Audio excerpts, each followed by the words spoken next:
Hola, ¿qué tal? Mi nombre es Adriana Navarrete, soy licenciada en Psicología y soy maestra de claustro universitario. El día de hoy vengo a hablarles de un tema que yo considero muy importante, muy básico para nosotros las y los psicólogos, ya que no estamos ajenos a que esto suceda. Estoy hablando de la crisis y de la intervención en ella. Es sumamente importante y básico para nosotros los psicólogos saberlo, ya que es algo que se nos va a presentar muy comúnmente en el trabajo con las personas. No importa el área en el que nos vayamos desenvolviendo, ya que en lo laboral, en lo educativo, en lo clínico, es muy probable que nos toque enfrentarnos a que una persona está en crisis. Por lo tanto, vengo a hablarles acerca de unos puntos en general para que conozcamos un poquito más de la intervención en crisis. En primer lugar, vamos a hablar acerca de qué es la crisis, de dónde viene la palabra y el término crisis, porque creo que es bien importante. Ahorita van a ver por qué. El segundo, vamos a hablar así muy en general también acerca de la teoría de la crisis, de qué habla, qué es lo que nos viene a enseñar y cómo toda la teoría nos puede ayudar a hacer una mejor intervención. Y en tercer lugar y en último, estaríamos hablando acerca de puntos que considero son los más básicos e importantes en la hora de hacer una intervención y que esta intervención sea la más adecuada, la mejor y que la persona que está enfrentando esa situación de crisis tenga las herramientas necesarias para salir adelante. Y por supuesto, de esta manera podríamos evitar que la persona presente un trastorno más adelante. Entonces, comenzamos, ¿les parece? Para empezar, ¿qué es una crisis? Bueno, una crisis es un estado temporal de trastorno y de desorganización. Está caracterizado principalmente por una incapacidad del individuo para manejar las situaciones que se le están presentando en ese momento. En ese momento la persona intenta utilizar métodos ya acostumbrados para solucionar ciertos problemas. Sin embargo, frente a esto nuevo que está llegando, estos recursos que la persona ya tenía no son suficientes o no son los adecuados para enfrentarlo, para afrontarlo, y entonces es que se presenta la crisis. Cuando mis recursos, cuando todo lo que yo conozco, todo lo que yo anteriormente he hecho, todo lo que yo creo que puede ayudarme, resulta que no me está ayudando para enfrentar esa situación. Por lo tanto, el resultado que obtengo es negativo. Entonces me frustro, me genera todas estas características, estos síntomas que luego vamos a ver acerca de la crisis, ¿no? Cuando una crisis se está presentando. Vamos a comenzar entonces también con el significado de la palabra crisis, de dónde viene. Y para esto yo utilizo dos términos básicos. Uno que se deriva de una palabra china y otro que viene de una palabra griega. Y vamos a hablar un poquito acerca de ello. El término chino que les comentaba ahorita de crisis se dice weji. Esa es la idea que yo tengo, ¿no? Se componen de dos caracteres, que uno significa peligro y el otro significa oportunidad. Luego, si hablamos del griego krinein, este griego krinein significa decidir, decisión. Las derivaciones de estas palabras, crisis, es decisión, y si se fijan, hablaba el término chino de peligro y de oportunidad. Y eso es súper importante y básico. ¿Por qué? Porque si conjugamos esos tres significados, nos damos cuenta que la crisis no es nada más algo negativo, sino también significa una oportunidad. Yo puedo decidir en este momento de crisis qué es lo que más me va a ayudar o qué es lo que yo tengo que hacer o cómo puedo salvaguardar incluso mi propia vida o la vida de los demás. Hay personas que reaccionan diferente dentro de la crisis. No vamos a ahondar mucho en esa parte, sin embargo, esto nos permite a nosotros visualizar qué trabajo podemos hacer con estas personas. Si yo le planteo a una persona que esta crisis que está viviendo es una oportunidad de crecimiento, entonces se visualiza un puntito de luz dentro de todo el túnel oscuro, ¿no? Entonces, esto nos puede ayudar a la intervención. Entonces recuerden muy bien el término chino de crisis, que significa peligro y oportunidad. Es decir, tengo que estar alerta frente a esto nuevo que viene, sin embargo también puedo asumir una nueva oportunidad de hacer un cambio, ¿sí? Y de la palabra griega, que significa decidir. Entonces yo tengo la oportunidad de decidir y elegir algo nuevo para mí. Pasamos un poquito a la teoría general de la crisis. que esta hace referencia a que todos los humanos, absolutamente todos, podemos estar expuestos en ciertas ocasiones de nuestra vida a experimentar crisis caracterizadas por una gran desorganización, como lo decía ahorita. Esta desorganización puede ser emocional, hay una perturbación y hay un colapso en las estrategias previas de afrontamiento. Es decir, la desorganización emocional es que mis emociones están a tope, no están equilibradas, por lo tanto, generalmente cuando estamos como abrumados dentro de estas emociones, nuestro pensamiento se ve nublado. Entonces nuestra toma de decisiones es muchísimo más difícil pues que tomemos una decisión adecuada cuando estamos invadidos por estas emociones que nos sobrepasan.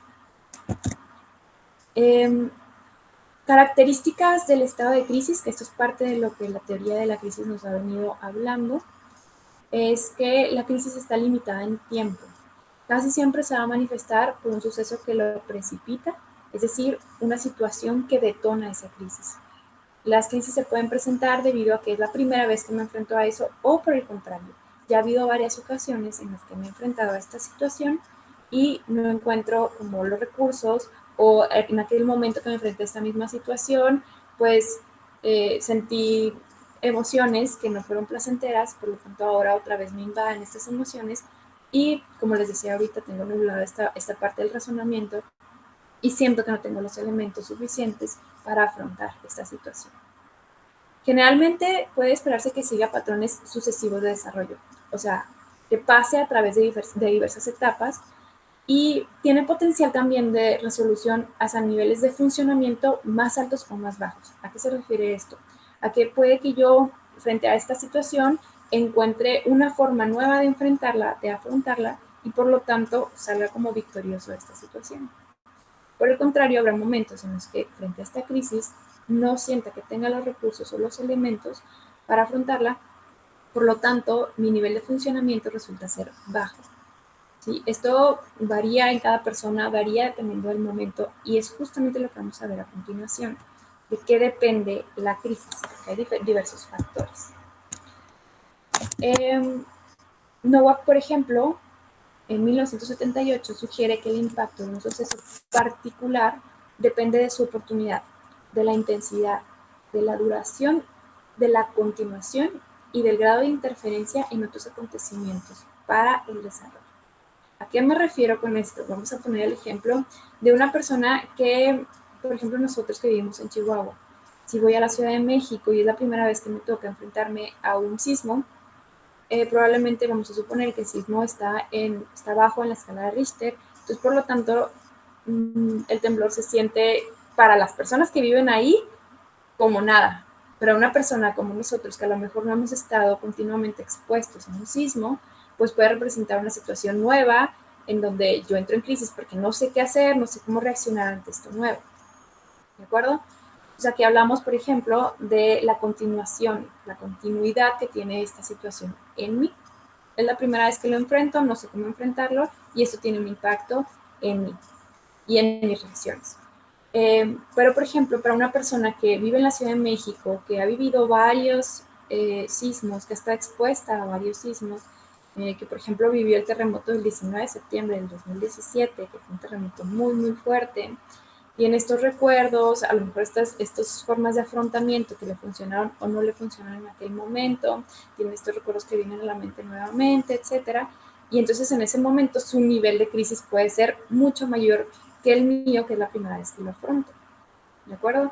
Entonces, aquí estoy hablando de la intensidad, o sea, qué tan fuerte está el nivel del sismo, por ejemplo, la duración, por cuánto tiempo ha estado expuesta la persona a ese estímulo, y la continuación, o sea, la continuidad que ha tenido esta persona al estar una y otra vez enfrentándose a la misma situación. ¿Sí? Por lo tanto, el nivel de crisis puede variar.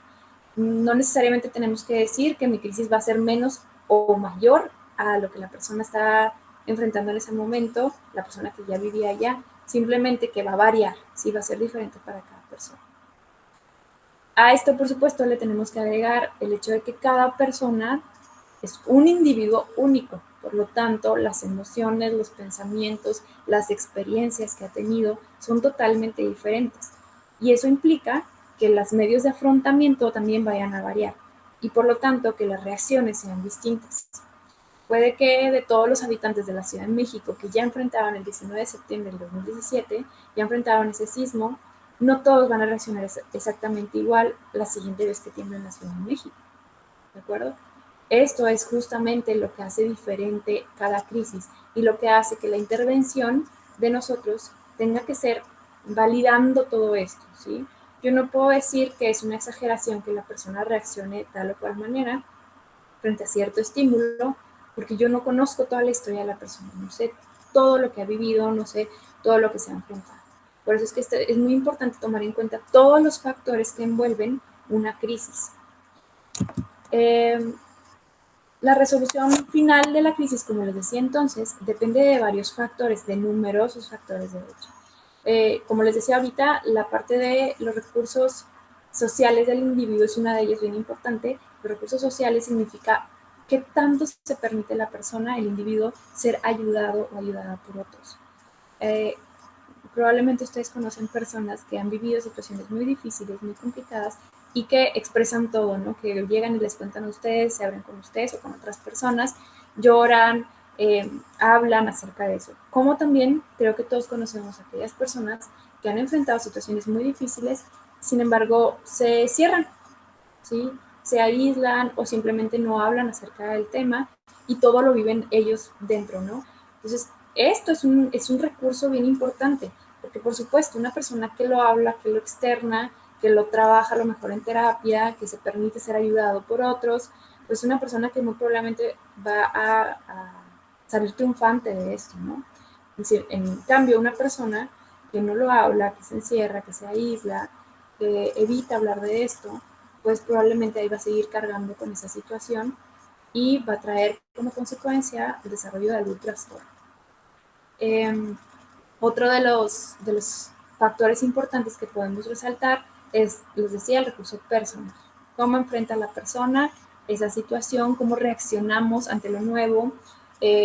Generalmente en las clases yo les comento a los alumnos que un ejemplo muy burdo es que cuando me asustan, ¿sí? Si a mí alguien que me llegue y me asuste, pues yo reacciono, a lo mejor me quedo callada y me congelo, ¿no? Habrá otras personas que dan el golpe, habrá otras personas que salen corriendo, o sea, cada persona reaccionamos distinto frente a algo nuevo. Entonces, estos son los recursos personales que tiene cada individuo. Las experiencias anteriores que hayan tenido también, que esto no implica que necesariamente si yo ya he vivido esto anteriormente, esta vez no me va a importar y va a estar muy bien al respecto, ¿no? Puede que yo ya lo haya vivido muchas veces y eso haga que en esta ocasión todavía reaccione de una manera más explosiva, etcétera, ¿no? Y otra bien importante que es la gravedad del suceso precipitante. ¿Qué tan grave es esto que está sucediendo? ¿Sí? ¿Qué tan fuerte es esta situación?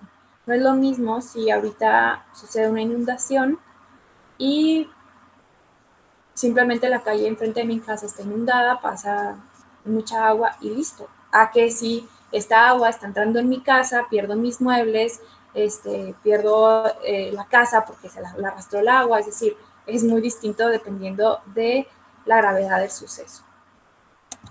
Dicho esto, pasamos a otra parte de la teoría de la crisis, que sería que básicamente la crisis se divide en dos. Que una son las crisis circunstanciales y las otras son las crisis del desarrollo. Dentro de las crisis del desarrollo podemos darnos cuenta pues que ustedes y yo vamos a estar avanzando durante nuestra vida a través de diferentes etapas. ¿Cuáles son esas etapas? Pues bueno, del crecimiento, ¿no? Soy un bebé, luego soy un niño o una niña, luego soy un adolescente, luego soy una mujer, joven, luego hasta la senectud. Entonces, estas son las etapas del desarrollo. Estos cambios que vamos enfrentando ustedes y yo cada vez que vamos cumpliendo años. Esas son las crisis del desarrollo. Habrá personas a quienes les pasa de noche y no pasa absolutamente nada hacer estos cambios. Sin embargo, hay otras personas que sí entran en una crisis cuando van cambiando porque las estructuras, porque la estructura pues de la sociedad nos va indicando que hay ciertos cambios que tenemos que ir haciendo. E incluso los cambios físicos que podemos ir presentando cuando cambiamos en estas etapas del desarrollo, pueden llegar a formular una crisis. Entonces, eso es un tipo de crisis, las crisis del desarrollo. Y las crisis circunstanciales, que son todas aquellas experiencias que, por ejemplo, nos hablan de pérdidas, ¿sí? Pérdidas de seres queridos, pérdidas a través de desastres naturales como un incendio, una inundación, pérdida de la seguridad, de la tranquilidad debido a estos desastres, por ejemplo. Las personas que son víctimas de crímenes violentos también son inducidas por situaciones circunstanciales, ¿no? Estoy caminando por aquí, llevo mi celular, llega alguien, me ataca y me quita el celular. Son crisis circunstanciales, son crisis que van a aparecer a partir de lo que suceda en ese momento. Y por supuesto es que normalmente no esperamos que sucedan, sabemos que pueden suceder, pero no esperamos que eso suceda. ¿Sí? Esta categoría también va a incluir las crisis que se centran en sucesos como cambios de residencia, los divorcios, el desempleo. Bueno, entran aquí también las crisis circunstanciales, porque yo no esperaba perder mi empleo, por ejemplo, ¿no? Sin embargo, ahora que lo pierdo, pues ya no tengo el recurso económico para poder sustentar la familia, sustentar mis gastos, y entonces, ¿cómo lo voy a hacer? Entonces, un divorcio, por ejemplo, también, porque esto implica un cambio, una modificación a las rutinas que generalmente teníamos toda la familia. Entonces, puede que entremos en una crisis debido a estas crisis circunstanciales. ¿Por qué es importante saber que se dividen en estas dos? Bueno, porque luego nos vamos a dar cuenta que podemos conjugar unas con otras. Es decir, si estoy enfrentándome a una situación en la que estoy viendo que una familia perdió su casa, no va a ser lo mismo el padre y la madre que están encargados de sostener económicamente a una familia, cómo lo va a vivir esa crisis, a cómo lo va a vivir, por ejemplo, el niño o la niña, hijos de estos padres, porque van a perder todas sus cosas, pero es muy diferente la presión que va a tener uno y otro. No es más ni es menos, es diferente, eso es bien importante, ¿sí? No hay una situación peor o mejor que otra. Para la persona en particular, esa situación va a generar la crisis, ¿sí? No importa si para mí es algo absurdo o no, eso queda totalmente fuera y eso es súper importante para cuando intervenimos, ¿sí? Entonces tenemos que tener en cuenta, que las crisis circunstanciales se van a mezclar con las del desarrollo, ¿sí? Y entonces podemos tener una persona que acaba de perder, su casa, pero acaba de pasar por un proceso de divorcio también. Entonces estamos hablando de dos tipos de crisis y estas dos están conjugadas y con las dos tengo que trabajar y dentro de las dos tendría que hacer mi intervención. Para ya no alargarnos mucho, vamos a hablar entonces de algunos recursos generales, como les decía ahorita, de cómo podemos apoyar a una persona que se encuentra en crisis.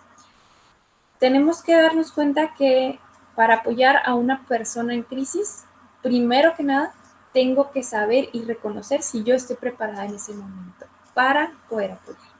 Porque probablemente, aunque yo sea el psicólogo o la psicóloga más importante en México del mundo y sea lo mejor del mundo, puede que en ese momento yo no tenga el recurso para poder apoyar, yo no esté preparada para poder apoyar a esa persona.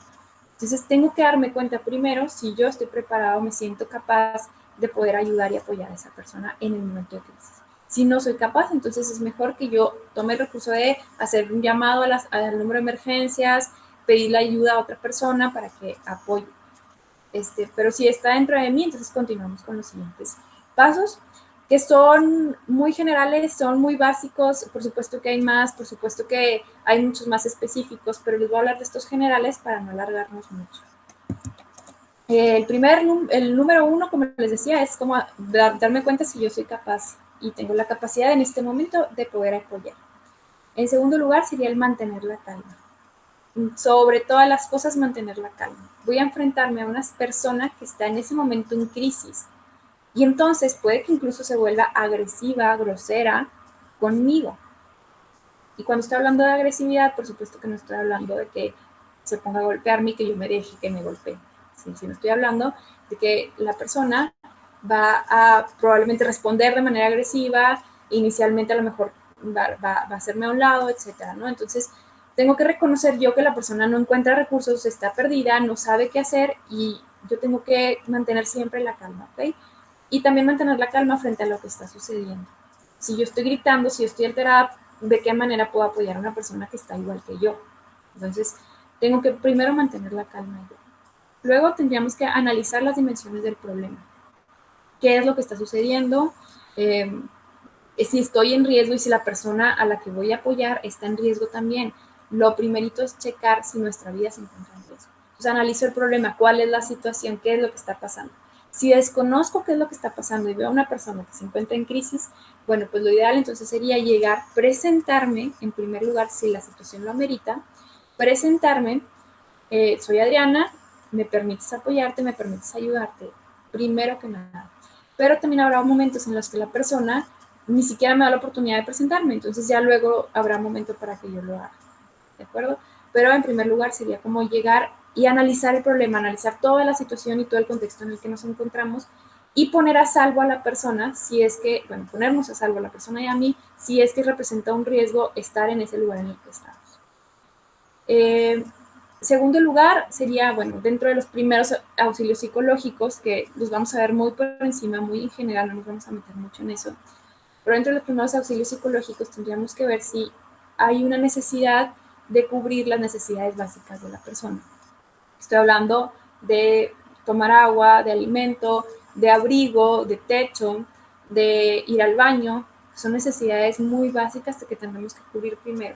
Sin embargo, si la situación, si la persona no está en este estado en el que yo pueda llegar y quieres ir al baño, necesitas ir al baño, si yo estoy viendo que la urgencia de la persona es encontrar a su hija, bueno, entonces voy a darle luz primero a encontrar a su hija o ayudarle a encontrar los recursos para poder encontrar a su hija.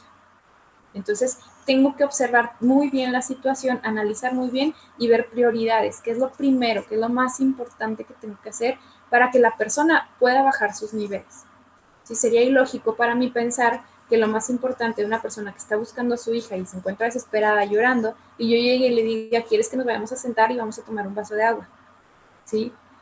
Vamos a preguntar primero qué es lo que ya hiciste, si hablaste a la policía, probablemente en su crisis aún no ha hablado ni siquiera a la policía. Entonces, tengo que ver primero cómo puedo ayudar a esa situación sin ponerme yo en riesgo y sin poner en riesgo a la otra persona. Ya luego vendrá el momento de analizar esta parte de las necesidades básicas y poder cumplir las más que yo pueda. Esto del contacto inicial que les decía, dependiendo si la situación lo permite o no, me presento, si no, ya habrá momento para presentarme. Luego también está el que no importa tanto lo que yo pueda decirle a la persona para tranquilizarlo, sino lo que podamos hacer. Aquí es un poco más el pensar rápido y poder ayudar de manera que podamos hacer algo, ¿de acuerdo? No todo, no siempre podemos hacer. Por eso es que la intervención en crisis es como un poco complicada, porque siempre tengo que darme cuenta cuáles son las prioridades de la situación y de la persona. Pero aquí tengo que darme cuenta que hay una palabra dos palabras que son básicas, la escucha activa. Escuchar realmente a la persona. Cuando una persona está en crisis, tiene que ser escuchada, necesita ser escuchada. Y entonces si yo estoy constantemente interrumpiendo, constantemente hablando de lo que a mí me ha sucedido, que a mí también me sucedió eso, sin dejar hablar a la persona, eso puede generar que la persona aumente su estado de crisis o literalmente nos bloquee y nos diga, yo no quiero estar aquí contigo, no me interesa. Porque lo que necesito yo es aprender a escuchar. Hay muchos elementos dentro de la escucha activa que no los vamos a ver hoy, pero que consiste básicamente en poner todos mis recursos disponibles para que la persona hable, para ser escuchada. Entonces, todo mi cuerpo, mis sentidos están dispuestos para escuchar a la persona y lo que la persona tiene que decir. Básicamente eso es la escucha activa. Y ese es un elemento bien importante.